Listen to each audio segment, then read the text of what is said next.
বলছি আজকে যে যাত্রা আপনাদের অনুগ্রহ যাত্রা হলো এটা কি নিয়ে? আজকের যে যাত্রাটা হলো এটা অনুগ্রহ যাত্রা। এই পদযাত্রা গুরুদেবের নির্দেশে ভারতবর্ষের প্রত্যেকটা স্টেটে এটা এখন চলছে। আজকে বাগডানে হয়েছে। তো গুরুদেবের মূল উদ্দেশ্য এবং মিশন হচ্ছে একটা stress free, violence free society, চাপ মুক্ত, হিংসামুক্ত সমাজ। কারণ প্রত্যেকটা মানুষ কিছু না কিছু মানসিক চাপে ভুগছে। সেই চাপটা দূর করার জন্য উনি বলেন তুমি নিজে ভালো থাকো, অপরকে ভালো রাখো। কারণ সমাজ যদি ভালো না থাকে, সমাজে যদি শান্তি না থাকে, প্রতিবেশী যদি শান্তিতে না থাকে, আপনি শান্তিতে থাকতে পারবো না। যার জন্য শান্তিমন্ত্র 3 বার বলা হয়, শান্তি শান্তি শান্তি। শরীরের শান্তি, মনের শান্তি, পরিবেশের শান্তি, প্রকৃতির শান্তি। তিনটের একটা বিঘ্নিত হলে আমরা শান্তিতে থাকতে পারবো না।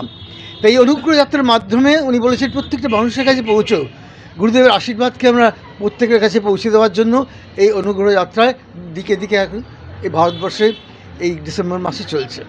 এই শান্তিটা আসবে মূলত কিভাবে? মানে কোনো কোর্স বা কিছু আছে? হ্যাঁ, খুব ভালো প্রশ্ন। সবাই বলে চাপ মুক্ত হওয়ার, শান্তিতে থাকো, কিন্তু কী করে থাকবো এই মূল মন্ত্রটা কেউ শেখায় না। তো গুরুদেব কিছু শিবির, কিছু কোর্সেস ফর্মুলেট করেছে, যার মাধ্যমে আমাদের যে পুঞ্জীভূত স্ট্রেস টেনশনগুলো আছে সেগুলো দূর হয়ে যায়। যোগা, প্রাণায়াম, ধ্যান এবং সুদর্শন ক্রিয়া বলে একটা ক্রিয়া আছে, যার মাধ্যমে আমাদের পুঞ্জীভূত টক্সিন যেগুলো আছে, মানসিক চাপ শৈশব থেকে, সেগুলো নিংড়ে বার করে দেয়। একটা মানুষ নিজেকে নতুন করে আবিষ্কার করে। বা মেডিটেশন যেটা, হ্যাঁ, এগুলো নিয়ে যদি একটু বলেন। দেখুন, প্রাণায়াম এবং ধ্যান, প্রাণায়াম কেন করা হয়? আমাদের মধ্যে যে নেগেটিভিটিগুলো রয়েছে, মানসিক চাপ রয়েছে, সেগুলো দূর করার জন্য প্রাণায়াম করতে হয়।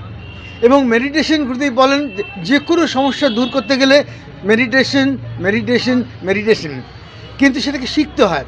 আমরা অনেকে ধ্যান করি এবং ধ্যানকে আমরা মনে করি মনোসংযোগ করা, কিন্তু মনোসংযোগ করা নয়। ধ্যান মানে হচ্ছে বিশ্রামে আসা, কিন্তু সেটা শেখার প্রয়োজন আছে। যার জন্য আমাদের এই ক্লাসগুলো অ্যাটেন্ড করতে হয়। তার মাধ্যমে একটা মানুষকে এই ধ্যান সম্বন্ধে কিছু জানতে হয়, শিখতে হয়। এবং 21শে ডিসেম্বর গত বছর থেকে শুরু হয়েছে বিশ্ব ধ্যান দিবস, ওয়ার্ল্ড মেডিটেশন ডে। সারা বিশ্বের কোটি কোটি মানুষ গুরুদেবের সঙ্গে এই ধ্যান করবেন এবং সন্ধ্যা 8টার সময় গুরুদেব 21শে ডিসেম্বর এই ধ্যান করাবেন। বিভিন্ন জায়গায় হবে। আপনাদের সুযোগ হলে আপনারা অবশ্যই জয়েন করুন। আপনার নাম? স্বামী শ্রদ্ধানন্দ, আর্ট অফ লিভিং।